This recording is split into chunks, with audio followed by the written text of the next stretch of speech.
ওকে, সুপ্রিয় দর্শক, আপনারা দেখছেন এই ছেলেগুলো শাপলা তুলছে। যদিও এখানে সাপে কামড়ানোর ভয় আছে, আবার মজাও আছে। যাই হোক, এই বিষয়ে আমরা আজকে কিছু ইংরেজি শিখে নিব। ক্রিস, বলো তো, ছেলেগুলো শাপলা তুলছে এর ইংরেজি কি? The boys are picking up water lilies. Repeat after me. The boys are picking up water lilies. Repeat after me. The boys are picking out water lilies. শাপলা তোলা অনেক মজা। Picking out water lilies is very fun. Picking out water lilies is very fun.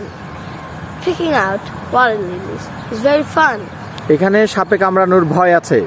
There is a risk of snake bites. Repeat after me. There is a risk of snake bites. There is a risk of snake bites. ওকে, তো তোমরা শাপলা তুলেছো, তোমাদের কেমন লাগছে? অনেক ভালো, তোমার মজা মজা, সেই মজা।